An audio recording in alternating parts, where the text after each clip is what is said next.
What is an SSP? You've probably heard the letters SSP in strategy calls and Slack threads. So what it is? Short answer, an SSP is the supply-side platform publishers use to sell ad inventory programmatically. Long answer, it's the publisher's control room. SSP is the place where impressions become revenue, where pricing is set and where buyers and sellers meet in milliseconds. We made a video about SSP years ago that you can find in the description, and that one explains the basics well, but things have changed since then. This version is the updated new version. So let's dive in. At its core, an SSP or supply-side platform helps publishers manage and sell their ad space. Instead of calling advertisers one by one, publishers plug their inventory via SSP, and the platform pushes it to multiple buyers through real-time auctions. Here is the flow. A user loads a page or app, the SSP packages that impression with context like device, page, or location, sends it out as a bid request, DSPs and ad exchanges compete, and the highest qualified bid wins. And the ad serves, all in under 200 milliseconds. That's the programmatic in action.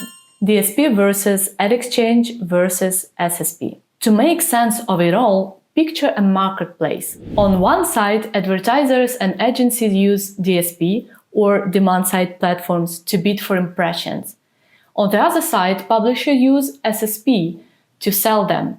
In the middle is an ad exchange, the neutral auction house where DSPs and SSPs meet. So DSPs are demand, SSPs are supply, and the exchange is the arena where the actual bidding happens. So why should publishers care about SSPs? 3 reasons: reach, yield, and control.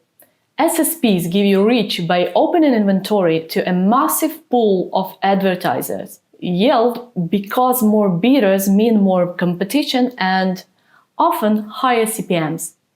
And control because you decide which ads run, who can buy it, and how placements are sold. Without SSPs, the sales would be manual and limited.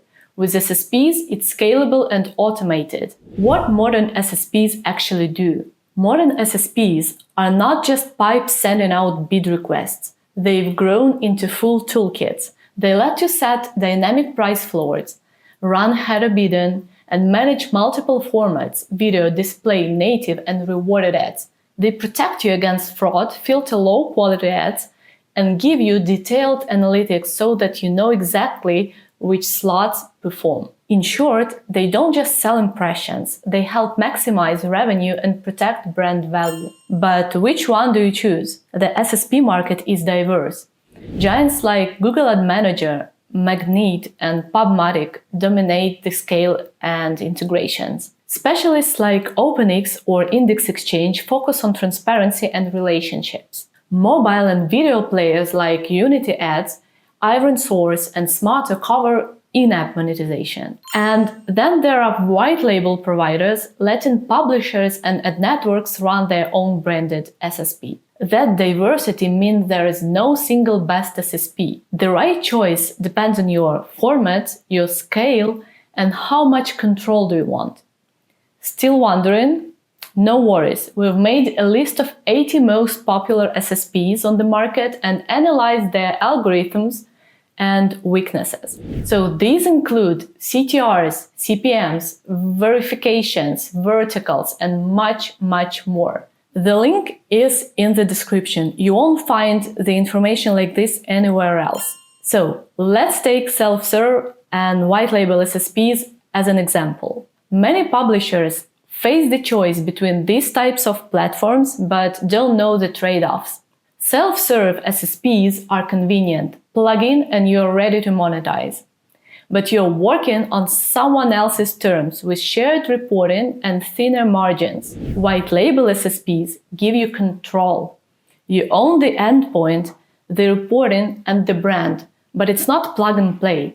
You need to manage demand relationships, monitor traffic quality, and have the ops team to keep it running. So, the trade-off is simple: convenience versus control. That's all good and dandy, but if you watched our previous video, you may ask me, what have changed and why are we making a new one? Well, since our last video, 3 big shifts have happened. First, header bidding became standard. It's no longer experimental. Second, white label SSPs went mainstream, letting publishers cut out middlemen and keep more margin. And third, the privacy wave reshaped targeting. That's why picking the right SSP is now a strategic decision, not just a technical one. As an advertiser, once you've made the choice on your favorite SSPs, you can easily add them to your DSP. We'll show you how to do it in Epom example. Okay, if you are using Epom white label DSP, you can connect multiple SSPs directly into your own branded platform. That means you run auctions under your brand, control which buyers to connect, and keep transparent reporting end-to-end. That's quite easy to do. First, navigate to Traffic Settings, SSP Endpoints, and click Manage SSPs. Click Add SSP and give it a name. Save the changes, create an SSP endpoint. Return to the SSP endpoint screen, click Create New Endpoint, name it, and choose the SSP you have just created. Then fill in SSP details. The screen will provide you with specific requirements such as the OpenRTB version and bid event type. Input these details as per SSP's instructions. The provider should give you these details. There is a chance you're integrating with Google Oxander. In that case, simply activate the connector provided by Epom team. Click Save and generate the endpoint URL. Now for the final step, in the same screen, you'll see a generated endpoint URL. Copy it and share it with your SSP provider. They will configure their system to send traffic to this URL. So what's the takeaway? An SSP is the publisher's marketplace. It packages impressions, runs auctions, and optimizes yield. The ecosystem evolved. Header bidding is now the default, white label is rising, and privacy changes mean smarter contextual monetization. If you're a publisher, your SSP choice will shape your revenue and control. If you're a buyer, knowing how SSP work helps you navigate a cleaner, higher value supply. And that's the modern SSP story. Like and subscribe for more ad tech breakdowns, and check the description for our full guides and resources. Bye!